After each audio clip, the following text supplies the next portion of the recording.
Hello everybody, John here, and today onto the garage I'm going to do a relatively straightforward job, except for the smell, on Blue the X358, and that is to do a differential oil swap. Yay! At the moment we got Purdy in the garage, so she needs to pop out in a mo. But while I've got you all, and I've not prepared anything at all for this, the tickets are now available for the XK8 birthday show at the Gaydon Jaguar Daimler Heritage Trust, joint with British Car Museum site, on September the 4th. And although it's not a special get-together just for TTG folk, as discussed in some of the other videos, because of COVID and the risks of things getting cancelled and everything's a little bit up in the air, we said that'll be our first sort of official. I will definitely be there. If anybody wants to come say hi, that's the opportunity to maybe pop over. So 4th of September, Gaydon, Jaguar Daimler Heritage Trust, and I'm going to put a link on the screen somewhere now, don't know, to the website you need to go to, and I'll put a link in the description below with a little bit more details about how to get involved with that. So that's that one. Also, cool, I'm behind on moving my calendar forward because what day is it? It's the 6th today, so I'm well behind. So time to say bye-bye to Gary Brown and his beautiful car in New Zealand. And let's see who we're saying hello to. Flipping over. The colourful shot. I do love this image. Kip and Lana Mesek, or Mesek, sorry. 2008 XK8 called The Little Red Car, Denver, USA. So, hi guys, and well done on a magnificent photo. For those of you who have not yet entered the photo competition for this year, you've basically got till the end of this month. And again, I'll put some details in the description below. But just seeing Kip's car has reminded me, because I know that I'm pretty sure Kip sent in an entry for this year too. And also on this page, let's just have a little look at the thumbnail, see who else we should be saying hello to. So a big hi to Didar Singh, hi Didar, Dom Delicato, Duncan Petty,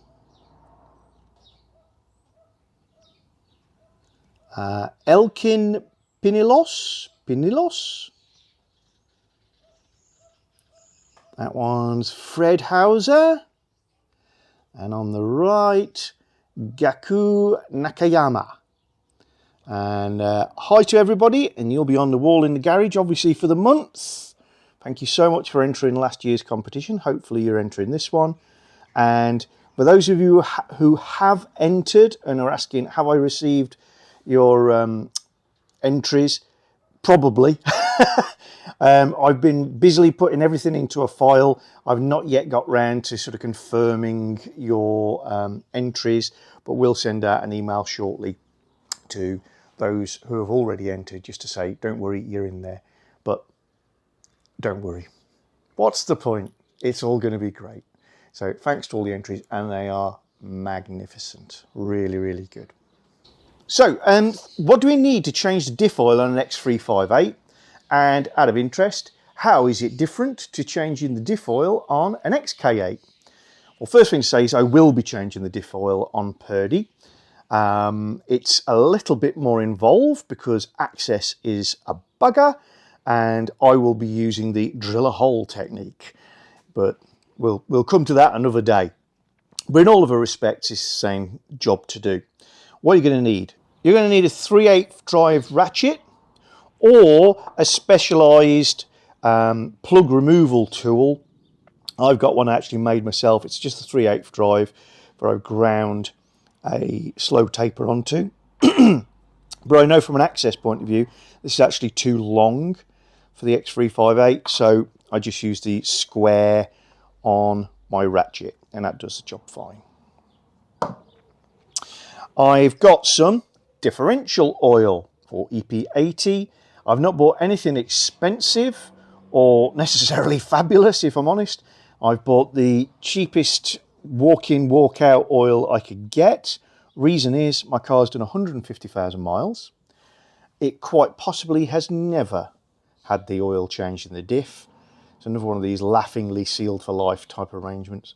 But I think what I'm going to do, because I know it's pretty ugly in there, I'm probably going to change this oil again quite soon and almost use this to collect all the rubbish. So this was really cheap stuff. I think it was £9 a litre, something like that anyway, and that'll do me just fine for what I need. I think if you look at Jaguar to supply your oil, or anybody else with a decent brand name, you know, you're looking at £20–25 a bottle for the right stuff, but this will be more than adequate, particularly as I'll be adding it's liquid moly, and that's German unfortunately for you guys, but it's a gearbox additive basically, or gear additive, and it's suitable for gearboxes, manual obviously, and differentials. And essentially, if you've ever used products like Slick 50 in the past, this is a little tube of the equivalent, but works really well for really high pressure environments like diffs. And it kind of supercharges your oil, puts a little bit of a molybdenum coating on the gears, and as they age, this stuff starts to make a difference because the gears have got more little pockets and serrations and bits and pieces that maybe this can collect in. And again, I'm using cheap oil, bit of additive, and I'll move me on. And one of the reasons I'm doing this, other than knowing that the oil hasn't been changed for such a long time, is I do get a sort of hiss sound coming from the diff, but it's barely detectable. It's only detectable because my car's so quiet otherwise. And that sort of sense that, yeah, the oil's completely smashed to bits and has probably got debris in it as well. That's where that sound often comes from. It's not brakes and it's not bearings. Then I've got two other tools which, whilst not 100% necessary, will be very useful. I've got a vacuum fluid remover, which I use for all sorts, whether it's draining fuel tanks, emptying your reservoir for your brake fluid to save bleeding things all the way through. Brilliant for this job as well. On the X358, there is not a proper drain plug for the diff. So you've got to suck the fluid out through the filler hole. Again, sealed for life, yeah, all that sort of good stuff. I've also got, this is a simple oil syringe or fluid syringe.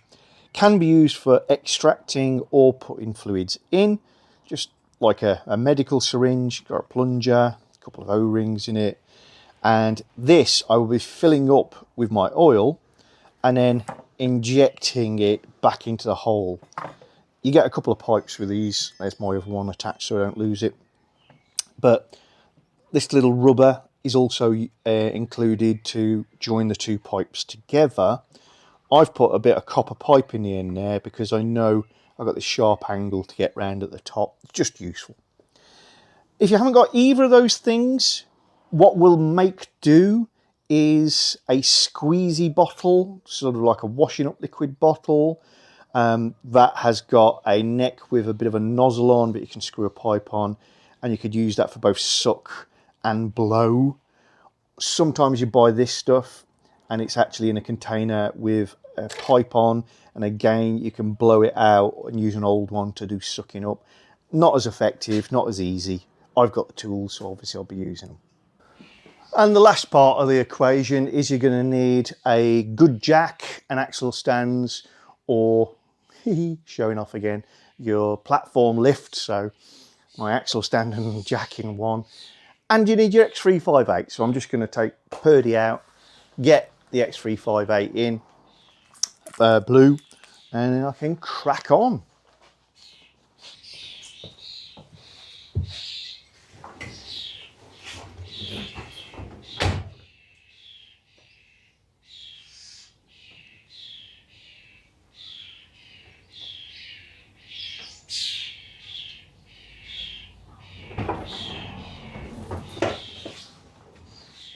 Very important to have the right keys.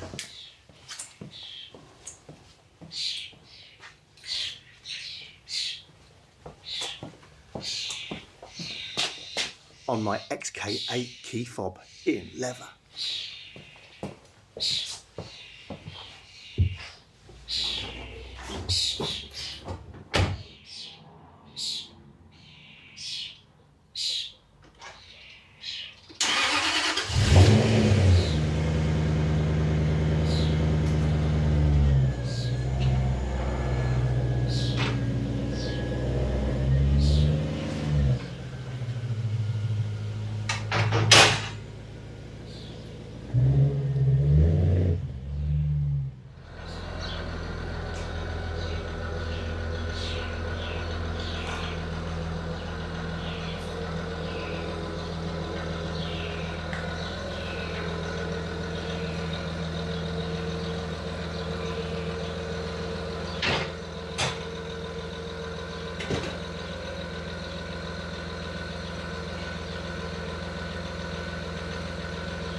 So I've decided to use my syringe style pump for this one,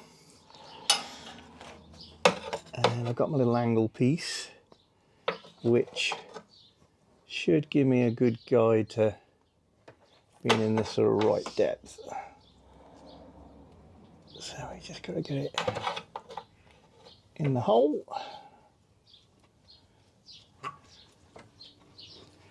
Let's go up.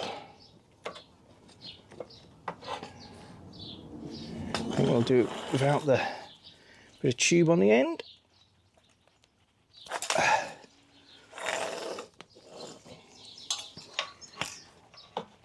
There we go.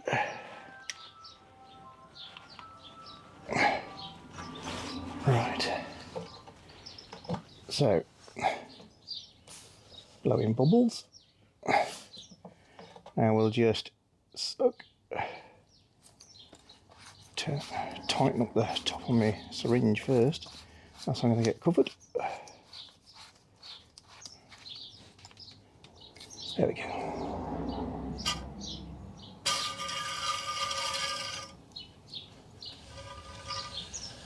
Let's get a decent seal.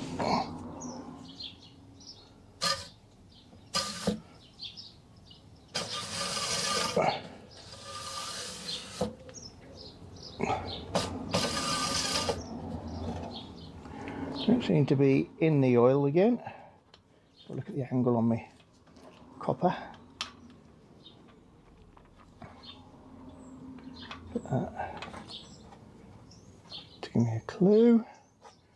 Right, that's hopefully aiming down.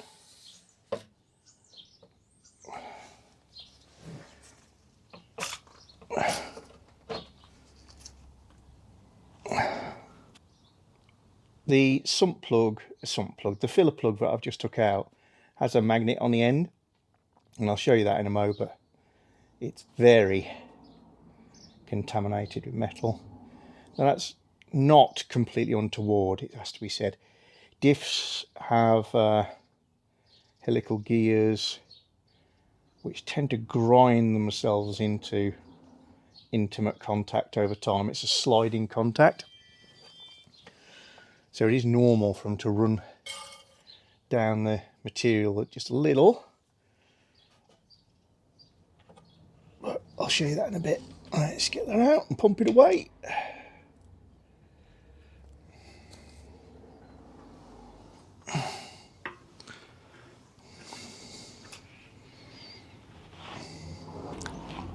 And with no proper drain plug on these, other than dropping the diff and then taking the back off, there's no way to completely clean it out. Hence, as I said, I'll probably do another one of these in a few more thousand miles and put some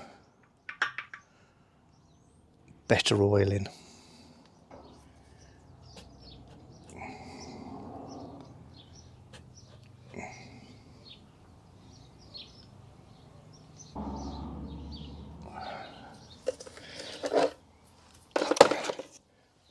There's about 1.3 litres, I think, of oil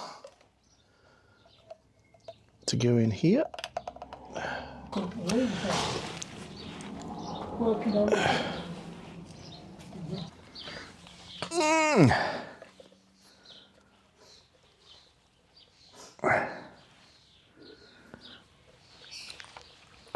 New oil.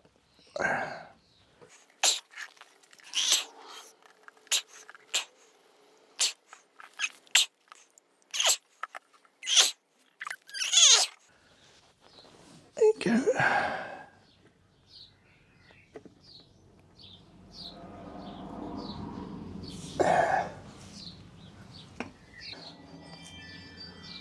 Up into the hole.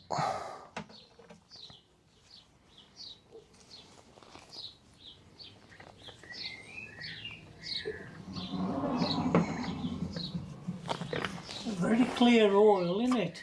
Yeah. Compared to what came out, it is. Yeah.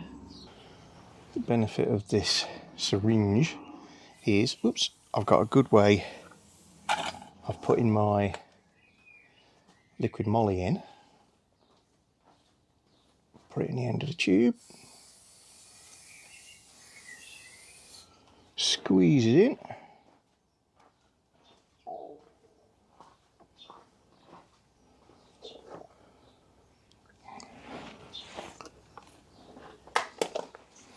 Draw it down a bit.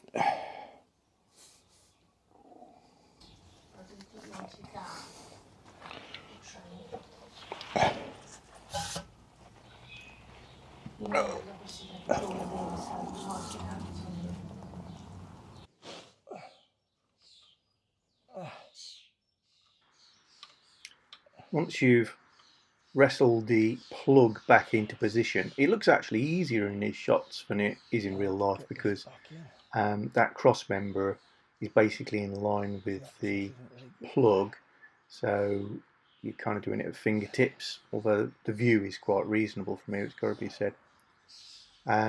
Get it started and then use your ratchet to wind it in. I believe the correct torque for this is 146 Newton meters. I could be wrong, but I won't be far off. That seems rather a lot to me. So, bearing in mind I'm more than willing to stare under the back of my car on a regular basis to see if it's been weeping, I just do it up very tight using the ratchet and no impacts.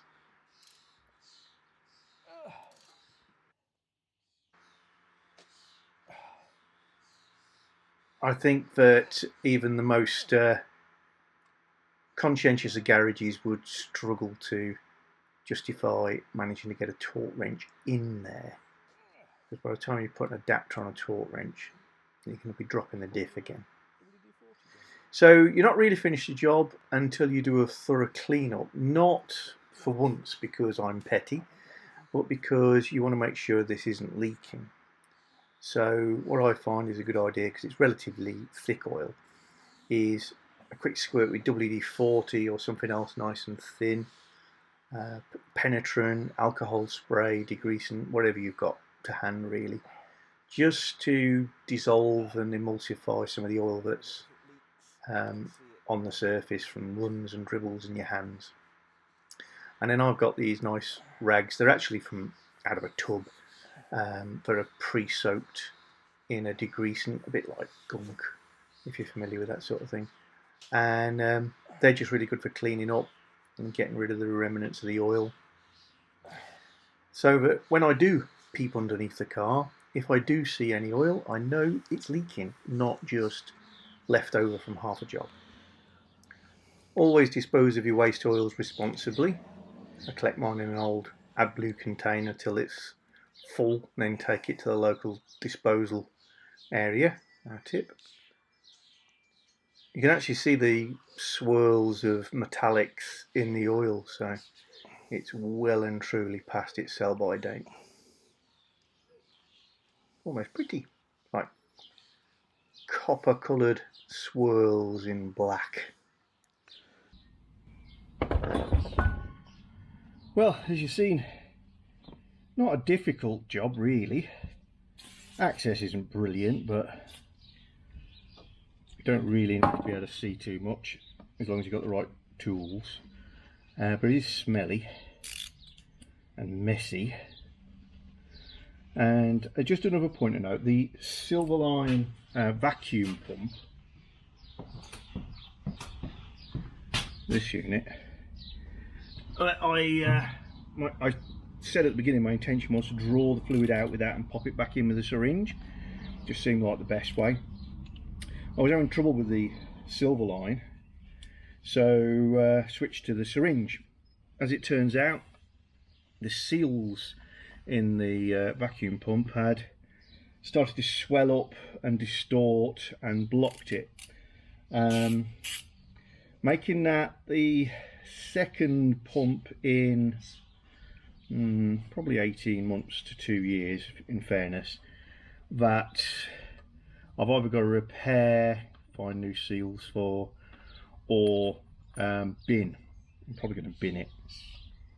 Now, I don't deny that on all these things it does say, you know, clean out immediately after use, but I do, and I don't think that's lasting very well, so I shan't be continuing to recommend those at all. So there won't be a link to the Silverline vacuum pump in the description below, and I am looking for somebody to recommend a vacuum pump, i.e. one that you can pump up and it draws rather than just a syringe, which is, you know, whilst you're pulling, but doesn't cost the earth and doesn't fall apart.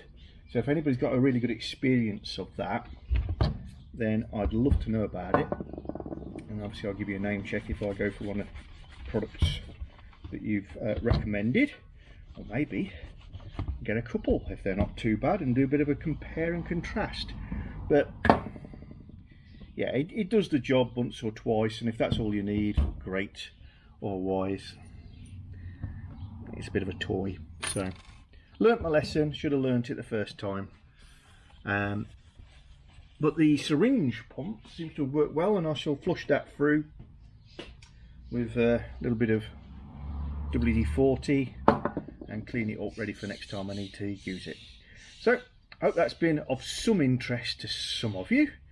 And say I will be doing the same on the XK8, but as that needs a hole cut in for the technique I'm going to use, which is recommended by a subscriber, you know who you are, you will be name checked, I will leave that for another day. A bit busy, and hope you're all having a good day, and see you soon on to the garage. If you're enjoying our channel, then don't forget to subscribe and click the little bell icon so you get notifications of new videos. And please give us a thumbs up or thumbs down, and you can share the videos. And below the video is always the area where you can comment and get involved with the chat.